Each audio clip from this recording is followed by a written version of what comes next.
Now, one big job for most CMOs around the globe is brand management, but what happens if there isn't a CMO? Well, one company that's celebrating 50 years as a brand known worldwide, and it's Virgin, and Lisa Thomas is the Chief Brand Officer. So let's clear one thing up. You're not a Chief Marketing Officer. I'm not, no. I'm a Chief Brand Officer. So what does that actually mean in your day-to-day role? It means that I think about Virgin as the brand strategically and how we position it rather than how we market it. We generally leave the marketing to our operating companies.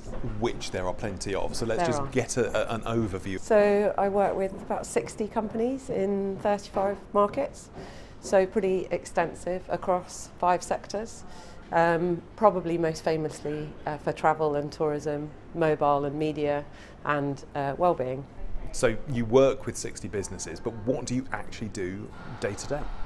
So day to day I do 2 things. I think about the brand and I think about our brand and our relationship with our businesses.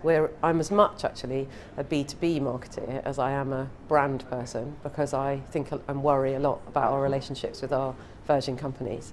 But from a brand point of view, our focus is really around the strategy and how we codify that strategy for our businesses and for ultimately for our customers, which might be our partners, it might be our Virgin companies, or it might be the end consumer. Do you have different relationships with different businesses? Because some you have a stake in, some it's just a licensing arrangement. Does that affect how you operate with those businesses? So yes, it does affect how we operate with those businesses. Obviously it gives us, if we have an equity stake, it gives us greater leverage within the business. However, broadly, the thing that defines the difference in that relationship is the individual business itself. So how Virgin Atlantic think about our brand and how they deliver it is slightly different from Virgin Active or a business in the mobile space. But our role is to think about Virgin as the mother brand and think about how we create some consistency in how people see our brand as Virgin across all markets, all sectors, and I guess we're focused on the things that unify us and make us distinctive rather than the individual subtleties of what might make us distinctive or more competitive in our market. So you're a 50-year brand and yet a very young outlook. Where is the Virgin brand going now, and how is your job evolving?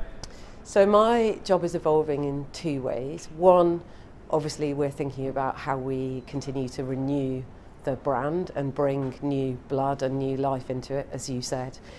So companies like Virgin Voyages, which will launch in the US in 2020, April 2020. Virgin Hotels is growing. We are in the process of working with CYBG, which will rebrand as Virgin Money in the latter part of this year and completely by the end of 21. So we're thinking about it like that, but also we're thinking about what is really making our brand distinctive. And I guess there are 2 things that really bring the brand to life for consumers. One is being a purpose-led business, so thinking about how we change business for good. And the other, at the very core of our business, our focus is about the experience we generate for customers. So part of our role here, and my role, is to think about how we codify that and encourage our businesses to think and put customer experience at the heart of what they do. You talked about purpose, but there is also a very key look, the Virgin logo, the Virgin name itself. You have to police it. So we don't like to think of ourselves as police men and women, but it is really, really important. Anyone who works in branding will tell you that you need to protect and look after and grow your core brand assets. So our logo, our colour is super distinctive for us. And yes, you could make the assumption that people already know it, and we've got almost 100% awareness in this market and in many markets around the world. But you can never stop worrying about those brand assets. And because we have such an experiential brand, we have to think about how those assets are consistently delivered across the experience. We talk about that as about our red thread running through everything. There is a tendency And certainly I think some of our early brands, you would have seen a lot of red. We don't insist on lots of red, but we do encourage a consistent red thread. The joy, though, I think, about working at Virgin and the power of being a brand that is still, in many people's minds, young, is that our businesses tend to want to be part of it. I don't feel that I have to police the brand. I do feel that people, our CMOs and our CEOs, embrace being part of Virgin and do want to live it. They like to bring their own flair and their own ideas, of course they do, but they do want to create value from the brand and think about that red thread themselves. I did say at the beginning that you're not a CMO, but then you sort of went on to say that you do marketing in a sort of B2B sense. So yeah. How much marketing do you do? We are B2B marketeers. I wouldn't say that we do B2B marketing. Our communications tend to be very one-to-one with the CEOs, the CMOs, the chief people officers in our businesses. So it's very much a relationship building, our B2B work. We do some consumer communications through our website, virgin.com, and we are in the process of launching a new loyalty programme, currently called the Virgin Group Loyalty Company, which will have direct-to-consumer relationships. But I'm not the CMO of that business. That's someone else. That's another licensing business.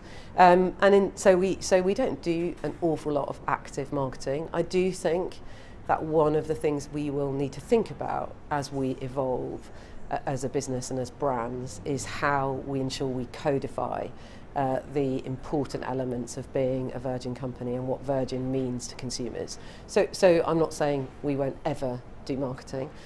We may think about it, but certainly we'll think about how we position the loyalty company to join the dots between our businesses.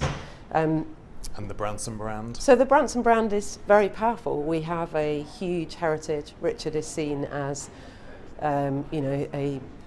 one of the very few entrepreneurs who have really resonated both in people's homes as well as in the minds of customers and in people's lives more broadly, and has done good for customers as well as for individuals. So he's very, very powerful, and his voice generally is a very powerful asset for our brands and for our businesses. Lisa, thank you very much. Thank you. Hi, I'm James Wright, and thanks for watching Marketing Media Money. You can check out more of our videos by clicking on the boxes on the screen, and don't forget to subscribe to our channel for more from CNBC International. Thanks for watching.